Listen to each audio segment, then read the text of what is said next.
I'm Malcolm Van Delst, and this is an excerpt from Do the Wrong Thing. We are doing a rewind to the beginning of book 2 because I got edits back from Ian, who you know if you've been to this group, and I'm pretty excited about them. So I thought, hey, I'm going to read the opening of book 2. So Do the Wrong Thing is a book series or extra long novel that opens with a woman trying to kill herself. She says, "I don't know why I tried to do this," and by way of explanation tells her life story. We are about 2/3 through the series normally in book 4, where the protagonist Ava is in her mid-20s hanging out in a crowd of drunkards and ne'er-do-wells. Last week on Do the Wrong Thing, our sad sack narrator let her boyfriend steal from her, had revenge sex, and met a cat, or did the cat meet her? So we're going to revisit Ava at age 15, and I'll put my questions at the end. Will my mother find happiness? At the start of high school, the Pottsville public school boys in my orbit love Roxanne, with whom I've rekindled my grade 1 friendship.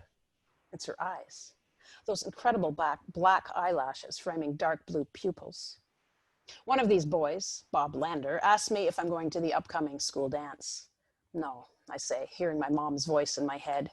She's repeatedly told me that I won't be going to any dances until I'm 16. Yet a few days later, in a lilting, leading voice, she asked me, "Don't you want to go to the school dance?" My heart leaps. Is she saying she'd let me go?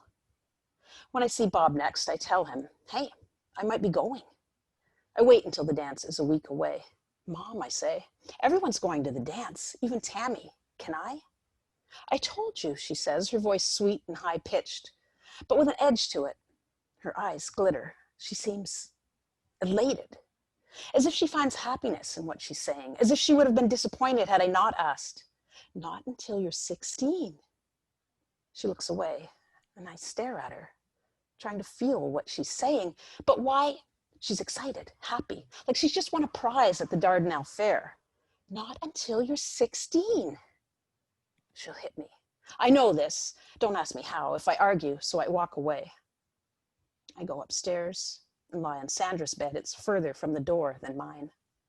I face the wall, eyes open. I don't move. "Come and eat," I hear my mom yell up the stairs about an hour later. I'm still facing the wall, eyes open. I haven't moved. A few minutes later, I see a line of light appear on the wall and expand as she opens the door. "Don't you want to eat?" When I don't answer, she snorts impatiently and leaves. "You go talk to her," I hear from the foot of the stairs, then heavy footsteps before a light cascades across me a second time. "Hey," Dad says as he sits down beside me. He stays there for a few minutes, not saying anything. "Come on," he says softly, quietly. Something about his voice says that he totally understands what I'm feeling, but I shouldn't let it get to me. He shakes me gently. I stare. The light closes behind him after he gets up and leaves.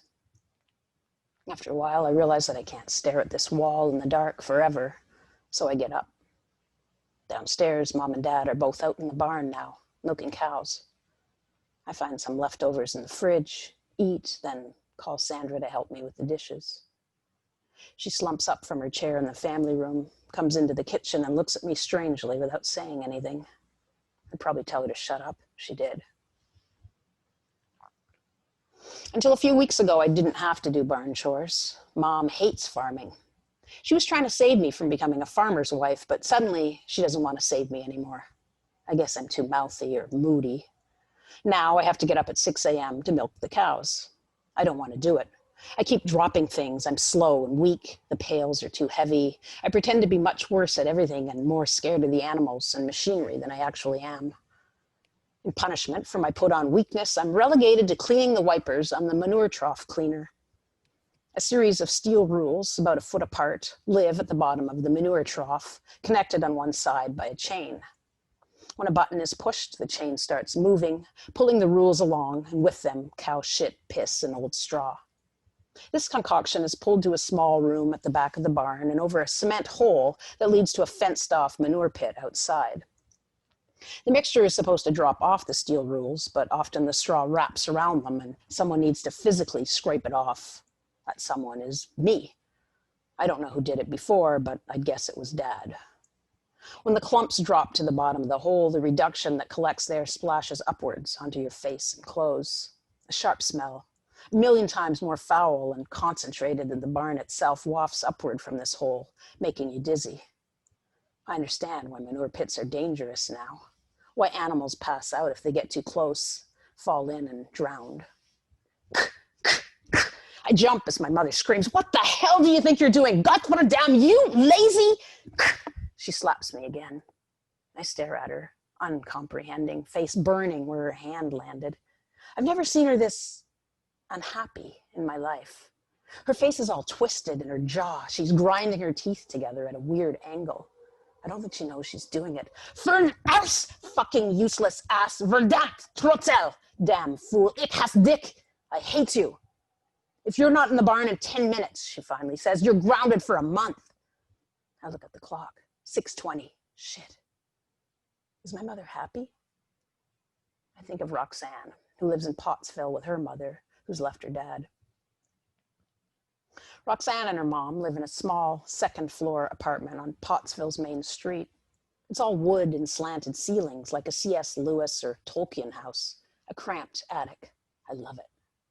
The kitchen's got a porcelain sink surrounded by robin's egg blue formica and exposed shelves for dishes. There's a one-pane window in the front of the sink that looks out over the lawn, shrubs, and street. The kitchen transitions to the living room as linoleum to hardwood, the floor being the only indication that you're in a different room. I've never been in an apartment like this. The only apartment I've ever been in, actually, is Aunt Elsa's, when she lived in an arbor high-rise right after she got married. Everyone lives in houses with yards. So my questions are, is there a way to improve the ending of the section where Ava works in the barn? And what did you like? What didn't you like? What works? That stuff.